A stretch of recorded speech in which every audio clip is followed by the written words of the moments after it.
Where do you think there's some skill gaps that you detect that maybe an up and coming marketer could jump in and maybe fill that and find their own little home? It's the gap that's shrinking, but I think the importance of understanding the numbers and like doing a little bit of analytics. That does not mean you have to go become a data scientist, right? But like really understanding and just knowing how Google Analytics work, right? Like understanding what a conversion is, what a marketing funnel looks like, and understanding some of those KPIs is relevant to pretty much any type of marketing, right? So like having that good baseline of just like your basic statistics, your basic data analysis, you can learn a little SQL, that's great, or just understand how to run a report, run a dashboard. I think that is always a skill set that will not going away anytime soon. And I think if you can combine that with really good communications, really good paid media, really good creative, that's a really awesome combination. This is the Snowball Effect. You're listening to the Marketing Playbook series, presented by the Snowball Effect podcast. It's growth done right. Hey, I'm Todd Jensen, and welcome to the Snowball Effect. And I'm really excited today. I've got Will Crowley on the podcast. Welcome to the podcast, Will. Todd, thanks for having me. Telling me a little bit about what kinds of things you like to do. Tell our audience something unique that they might not know about you. Sure. Yeah. So I'm a marketer based here in Denver, Colorado. So obviously I'm a big fan of the outdoors, getting out in the mountains here. A big passion of mine is improv comedy. I got hooked on it when I lived in Chicago, and I've just been in love with it ever since. I've been performing, teaching, doing workshops, all that fun stuff for about a decade or so. And just moved to Denver here a couple months ago, but started to get more involved in the improv scene out here. So it's a fun little side hobby. That's incredibly cool. I'm actually fascinated by improv, Will. I listened to Tina Fey's book, and she talks about her early days getting started in improv and so many of those SNL crews that started in improv. I've got to ask you, Will, you've been at this for 10 years. You've got to have some embarrassing, you totally freeze or you screw up. I've got to think that in the world of improv, it's just a graveyard of horror stories. Oh man. Yeah, it's a long list. I think in her book, actually, Tina Fey says during those, you just hold on to your partner for dear life and you just have to sit in it. I think there are sometimes you ask for maybe a suggestion from the crowd of an idea or topic, and sometimes those suggestions are a little bit more mature suggestions than you would want, but you got to go with it. And maybe you try to go like A to B to Z. It's like, all right, if this then makes you think of that. So you're maybe not doing a 20-minute show about this topic or word and stuff like that. So you just got to roll with it a little bit and get creative. But there have been some fun moments there where you're just clutching and holding on for dear life with the teammates up there. But it helps having some more people up there with you and stuff like that that are in it and that you trust. So if you've dealt with that, I don't think there's anything I can throw at you, Will, in this conversation that's going to throw you off. But maybe I'll think of something. I've seen some of the stuff you've written about, and from a marketing standpoint, you talk a lot about storytelling, and you're talking my language there. Just anything storytelling related gets my attention. But you take a unique approach where you talk about storytelling in a marketer's career. Help me understand what you mean by that when you talk about storytelling, how it relates to a marketer and their career. Yeah, I mean, storytelling is like such an essential element of marketing, right? If you don't tell your company story, someone else will tell it for you. So it gets into that brand, that positioning side of things. And in a conversation with a lot of marketers and doing some own self-reflection, I think storytelling should be a more important element when we think about our careers as marketers. So how do we understand and come up with our elevator pitches of who I am as a marketer and what I've done and where I want to go? And I think doing some exercises to really do some self-reflection of what am I passionate about? What am I really good at? What does the company need? And using those elements to really identify and define my story as a marketer, I think helps us not only in our current roles, but then helps us understand and navigate, hey, I'm doing A, but I want to do B. How do I craft a story that helps me to get there? Or working with my manager and really understand like what my path will be moving forward. I think going back to that story, and it does not need to be this long flowing memo, but just having that kind of like elevator pitch of, hey, here's what I'm really good at. And here's how I help companies. And here's what I want to do.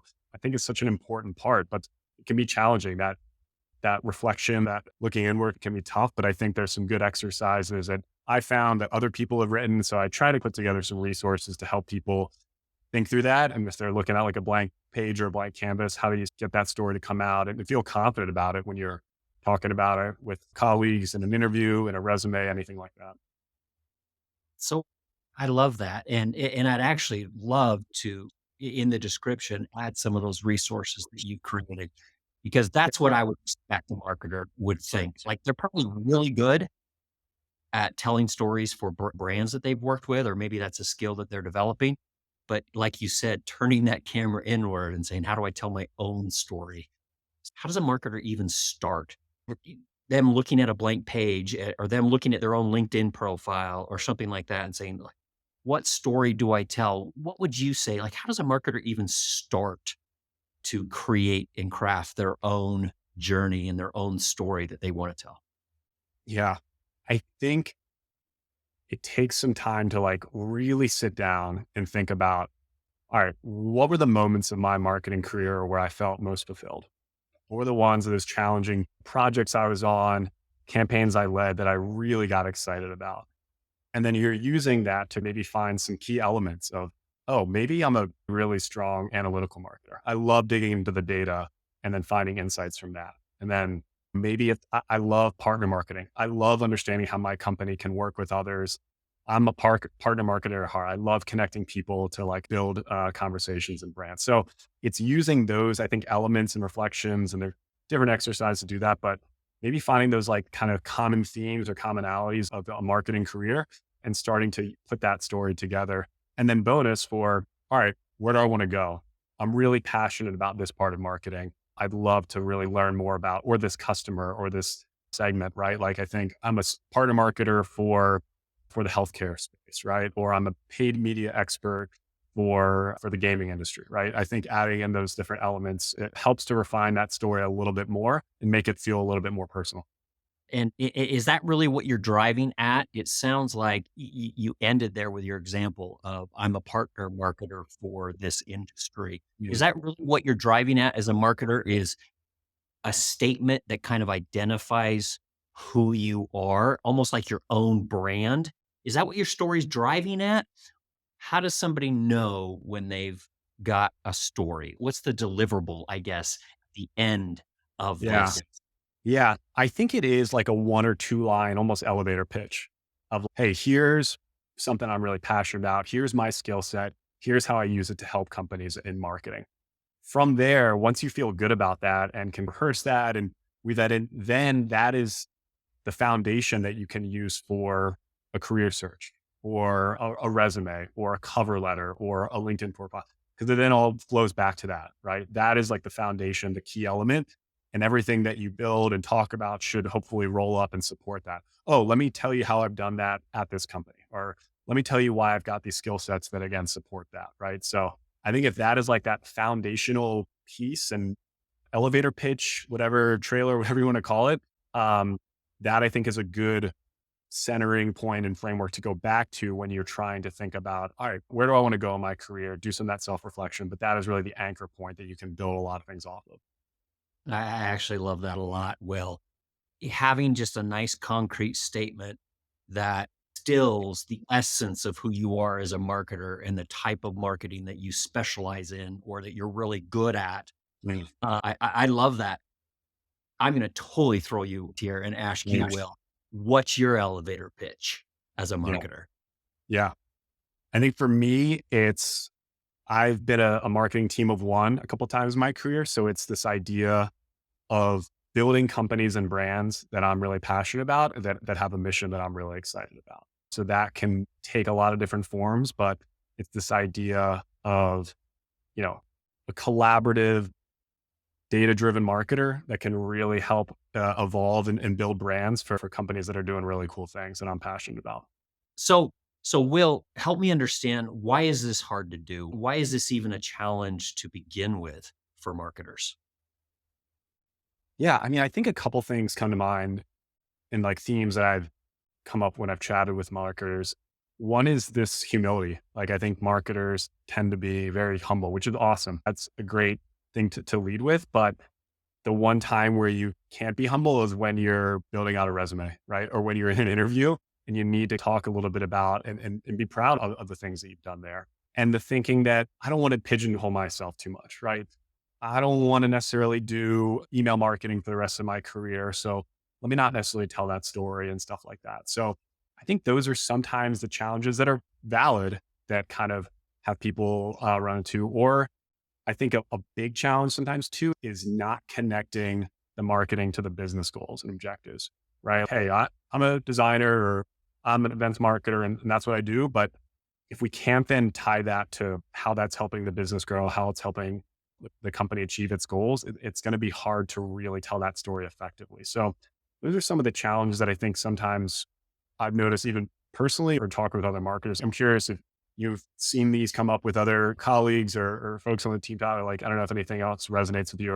It absolutely does, Will. I love a couple of things that you said there. One is I think marketers sometimes they'll talk about someone else's brand all day or where they work all day, but sometimes they feel a little bit branding themselves feels, I don't know, like they're trying to, I don't know, become a fluffy, just Instagram influencer or something like that. And it's just, no, you've really got to put yourself in the best light. And one of the best ways to do that, to your second point, is connect the dots between your experience and the needs of that business that you're talking to. And why do they desperately need you? And so I think really connecting that to, I'm a marketer that does X, Y, and Z, which helps a company do X, Y, and Z. Mm-hmm. So as explicit as you are about the skill set you bring to the table, connect that specifically to what the company needs. And then at the end of the day, if the company doesn't need that and that job opportunity doesn't work out, that's probably the best thing for you. Yeah. Like you both need to go your separate ways, and let's make sure that you fit the needs of that company and you're not in the interview process trying to shoehorn yourself into a role that you're then going to be miserable at because it's going to be unmet expectations. I don't know. Does any of that resonate with you, Will? It does. Yeah. You yes-anded me. You're doing some improv already there. Like you're natural. I think 100%. Think about it. When you see a job posting description, I think about it as like a problem that a company has. Oh, okay. I can help solve that problem. But I see people like, and again, it's sometimes during a challenging job market, apply to just, all right, let me just get a bunch of resumes out there and stuff. But when it comes to, oh, wait, can I actually solve that problem? Let me actually go back and think about, okay, what problems do I solve really well? And then let me get more focused and narrowed on the jobs and the roles and opportunities that I think I can really have a lot of strong conversations with in those interviews. So yeah, 100%. Also, I love that. Even as you look for opportunities within an org to advance your career and things like that. And sometimes as marketers, we can be a bit chameleons, which is a great skill, but sometimes we'll chameleon ourselves into a role that we no longer like. And we're not doing something that's true to that story. And so the things that I really do best or the things that I want to grow into. What's the dream marketer that I want to be in 5 years? What are the skills I need to learn to get there? And we'll morph into a role that maybe doesn't lead us to develop the skills that we need to become that dream marketer that we want to be in 5 years. Anyway, I love that. Let me ask you a little bit more about the skill sets. Will, I saw an article where you were highlighting some of the importance of kind of a balanced skill set. And I've heard a couple different approaches out there, Will, that say specialize, and in other arenas that say no. For a marketer, it's nice to have kind of a broad base of skills. What's your perspective on that? Do you say go more narrow? Do you say go more broad? Yeah, I'll give the consulting answer that it depends, I think, right? I think it depends on that story you want to tell a little bit, but a framework that I've referenced, I've not come up with, but I've shared with some folks is this idea of a T-shaped marketer, of developing your T of, okay, I've got this base knowledge of maybe analytics, of communications, of design, but where I go really deep is in paid media, or I go really deep in a certain industry, right? Or a certain technology like CRM or operations. I think if we can use that framework to say, hey, yeah, here's some things I'm pretty strong at, but if you really need me to move the needle on, this is where I help. And that's, I think, a framework that helps find that balance. So we're not pigeonholing ourselves too much, but it does allow us to maybe talk about one or a combination, right? Of maybe like it's software and industry, right? Or a certain skill set and another skill set, right? I think that's a pretty cool story to be able to tell and a good framework to think about of not feeling like you're just inch deep, mile wide, or just you just a one trick pony, but it's combining those a little bit until that T-shaped framework. Looking at some of the skills that are appreciated right now out in the marketplace, Will, as a marketing leader, I mean, we're here, I mean, we've got everything from, like you said, paid, and you've got the analytics side, the attribution side, you've got the operational sides, you've got the creative side, the storytelling, the branding, the performance marketing. You've got all of these different arenas. Yeah. Where do you think there's some skill gaps that you detect that maybe an up and coming marketer could jump in and maybe fill that and find their own little home? It's the gap that's shrinking, but I think the importance of understanding the numbers and like doing a little bit of analytics. That does not mean you have to go become a data scientist, right? But like really understanding and just knowing how Google Analytics work, right? Like understanding what a conversion is, what a marketing funnel looks like, and understanding some of those KPIs is relevant to pretty much any type of marketing, right? So like having that good baseline of just like your basic statistics, your basic data analysis, you can learn a little SQL, that's great, or just understand how to run a report, run a dashboard. I think that is always a skill set that will not going away anytime soon. And I think if you can combine that with really good communications, really good paid media, really good creative, that's a really awesome combination. So that would be like a plug. But again, I think more and more students coming out and more marketers are starting to understand and appreciate that and taking courses, learning skill sets to bolster that. But that would that's usually where my head goes with that. I think it's a good answer because especially if you hope to get into marketing leadership and then you're communicating with other department and people in the C-suite or at the executive level, that's the language they're speaking, Yeah. right, Will? Like it's kind of a mutual, if you're working with sales, then the shared language that you both have are some of those KPIs and some of those numbers. And so becoming a little bit more fluent than you currently are in the analytics and in some of that data, I think will be really helpful. One thing I've noticed, and I want to know what you think, Will, is marketers will suddenly get pretty good with data because they're really incentivized and they're really motivated when something fails, because now they've got to justify, here's all the reasons why that didn't quite go good. And so now all of a sudden they'll become a data scientist and they're like, well, or also a behavioral scientist when they've got to justify why something was bad. Oh yeah, this campaign failed because it just turns out that XYZ amount of our customer base aren't on this platform or on this. It's they get really good at justifying. Where I think there's some opportunity is get really good at using numbers to uncover potential opportunity. Yeah. And 100%. that's where you'll, I think, get the executives or other departments. That's where their eyes will light up because you're now presenting numbers that show opportunity rather than I'm going to undercover these numbers to cover my butt. Any Yeah. thoughts off of that, Will, as I throw that out there?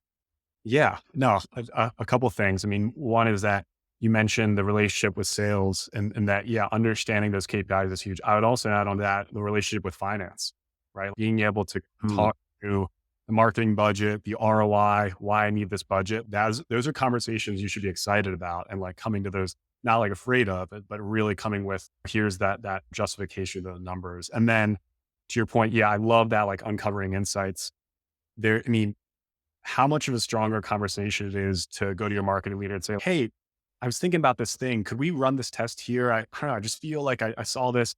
Or if you said, hey, I took a look at the data and 40% of our sales are coming from this state. Can we like try test? Or, hey, I saw I ran a report and we're getting a ton of traffic on Fridays. Can we like, that is such a stronger argument to then make, hey, yeah, go run a test. Here's some budget, give it a shot and sort of see what you come back with. So I think, yeah, it can help with the bad, but also think about the good. Okay, use that data to inform and unlock maybe some new insights or some step changes there.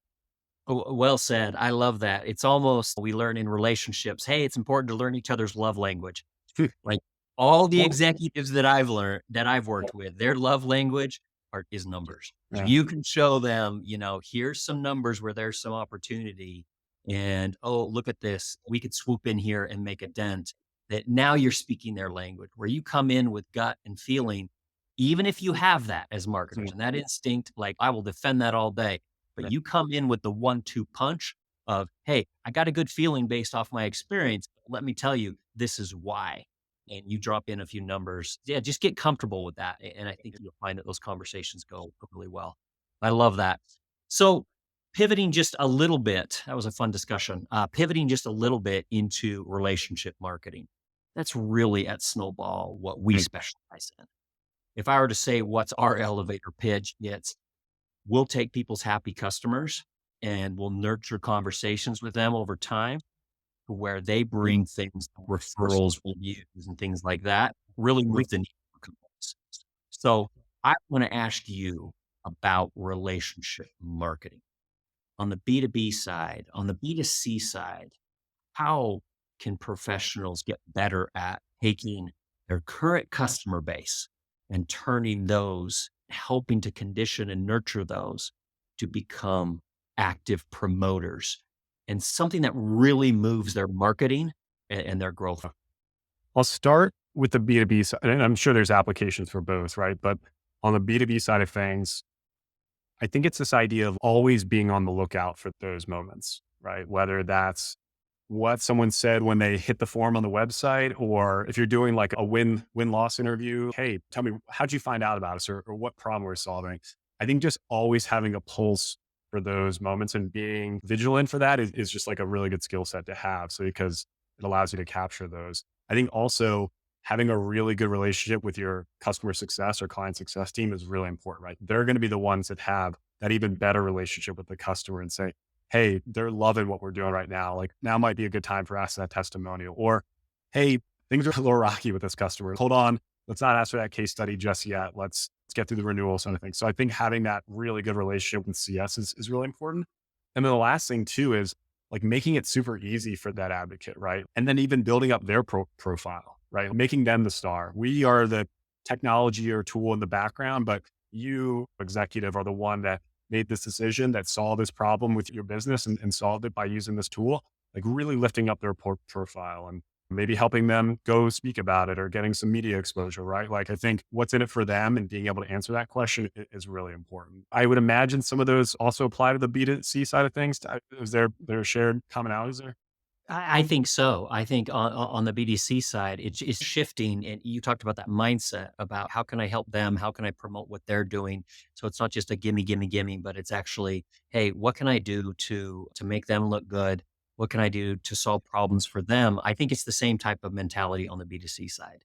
Is just really looking for who are those advocates that naturally seem to be that love us and they've got a megaphone in their hand already. So great, identify those. But the only thing I would add on the B2C side is a hidden nugget is those detractors, those that aren't happy. Maybe they've just left a negative review. Maybe they're like, they're, I, there's a huge percentage of those that they're putting all that energy out there to say why something went wrong or they're really not happy. That is a problem to be solved. And for so many of those, you solve that problem. And a lot of times it's just a miscommunication. They will, all that energy they were now blasting out onto the internet will turn into advocacy. And that 180 that I've seen detractors flip and become advocates it has been a surprise over my career where, and it's a great story because now they say, oh, you're human. You made a mistake. You know what? You're willing to admit it and you're willing to solve my problem. And they will now come out and become a huge advocate for you because you're a problem solver. And so anyway, that's been a surprise for me on the B2C side that I've seen all the way from reviews to testimonials, like these advocates that grow up starting out as a detractor. So Yeah. have you ever seen anything like that? I mean, I think personally, right? Like you sometimes maybe have a bad experience or leave a review and you think, all right, I'm just like sending this into the ether just to get it off my chest and no one's going to respond. But like when It's you, therapeutic, right? I'm just going to get yeah. But man, when you hear back from that company and you feel heard, you feel seen, and they are able to change that bad experience in a good one, like that's what it's all about. So, I mean, I think that's like that really surprise and delight moment. So if you've been on the receiving end of that, it's awesome. And now you do become more of that advocate and you've got that story to tell others and stuff like that. So yeah, for sure. I think we see these opportunities all over the place. And sometimes we're maybe just a little bit afraid because we're afraid, oh, this person's angry or we've disappointed them. And so instead of hide, get out there, confront it, apologize, spoil them a little bit, and they're going to become your biggest advocates. Before I let you go, I've had so much fun talking to you, two marketers on a call like this. It gets really fun. But let me ask you for some personal advice for marketers out there. So what's the most valuable lesson that you've learned in your career that you think marketers, business leaders, and entrepreneurs really need to know? Yeah. I think a couple of things for marketers, and it's something I've had to like learn time again, is that you've got to market the marketing a little bit, and pardon the kind of the lame phrase there, but being able to do the marketing, but also advocate and sell a little bit of why you're doing it, of why marketing is important, why it belongs in the company. And it's not just to be an order taker from this company or to make cool graphics. Like, no, we have a seat at the table for really growing the company and really evolving the strategy. So I think thinking through, okay, just done a big campaign. How can I educate the company about why we're doing this and how we're doing it and why it's important? I think so that's something I've had to learn over time, but with some like really awesome mentors, they've really helped me add in that layer of communicating and selling it internally. So that's something for like marketing. And then in general, just like zooming out, I think thinking about your career in a long term is really a thing. I mean, I know I had a frustrating project I was on like my second or third year out of school. And I was like thinking about, man, is this going to be my job forever? And I remember like my dad was like, hey, you're in like the first inning of a 9 inning game here. And it really just helped you understand the scale and sort of how long a career can be and trying to get the most out of any challenging solution, but not feel that like, all right, this is all I'm gonna be doing forever. And thinking about the long-term solution there was an awesome, really impressive guy that came in to speak to a company that I was at previously. This guy named Jeff Eggers, Navy SEAL, worked at the White House, best-selling author, just like the most impressive guy you mentioned. He started the conversation very humbly, was like, I'm on version like 4.5 of my career. What a cool way to frame out of this guy who's any of these things in itself could have been an impressive career, but he was like, yeah, I'm still figuring out where I want to go in the next version of my career. That was such an awesome lesson to take in and think about. Yeah, it's a long game here. So just understand where you're at, where you want to go and just build a plan towards that. So many of us have had to recreate ourselves or recreate our skill set or recreate our approach. So being patient with your career. So well said. I loved all that. Anything else you would add for marketers out there as we've had a conversation here that if you were to meet with an up and coming marketer and they said, help me out with what's one gem of advice you can give? Will anything else stand out to you? Well, a couple of things. Like there's a lot of really smart marketers out there that have written some stuff or built out some frameworks. And we can maybe share it in the show notes or something. There's this page I have where I just built out and have all my favorite resources for like best things about product marketing, best things about hiring a marketing team, or the best like marketing podcasts to follow. It's like a living, breathing document. So if I'm missing something, let me know. But I've sent that to a few marketers as just like my unscientific one person's opinion of like favorite resources out there, because I was finding myself bookmarking a lot of really great things out there. So happy to share that. I love that. We'll put that in the show notes. That would be super helpful. Yeah. Yeah. And then another small little nugget is just like show, don't tell. Like marketing can be like such a visual thing. So show me how you're helping this company with their campaign. Show me how you built this website, build out a portfolio and start just doing some projects. Maybe help out a family business with a small little thing or a friend and do some of that kind of small work to start to build out some of those kind of professional skill sets that can help you understand what you're passionate about and then hopefully open some doors for some marketing roles down the road. I love that. On our team, I have every team member it's a cheesy name, but we call it their victory folder. And it's just a Google Drive. And anytime, just while you're in the weeds, you're blocking and tackling, you're doing all these little things, and you crush it on one thing, take a screenshot of that. There's a design that, or even if it's a Slack message from the CEO and says, that thing was amazing, take a screenshot of it, throw it in your victory folder, because you're going to get some days where marketing can kick you in the teeth. And you've just created 5 things and none of them got approved. And now you're starting from scratch. And you're going to need that victory folder for 1, for your own motivation. But then for 2, sometimes we forget, and it gets full circle back to what you said earlier about sometimes we can be a little bit maybe too humble about some of our victories and some of the things that the accomplishments we've had, and having just a bunch of screenshots or a Google Doc with just some things jotted down about a success can really create a nice story for future roles or future opportunities. Will, this has been fantastic. If people want to get a hold of you and want to connect with you and pick your brain, help people get a hold of you, what's the best way for them to do that? Yeah, sure. So it's just Will Crowley. I'm on LinkedIn and have a small little personal website where people can reach out to me as well. I love it. So reach out to Will, pick his brain, follow the stuff he's creating online, some great thought leadership. Will, thank you so much. It's been a great conversation. Todd, appreciate it. Thanks so much. This is the Marketing Playbook series. We'll see you next time.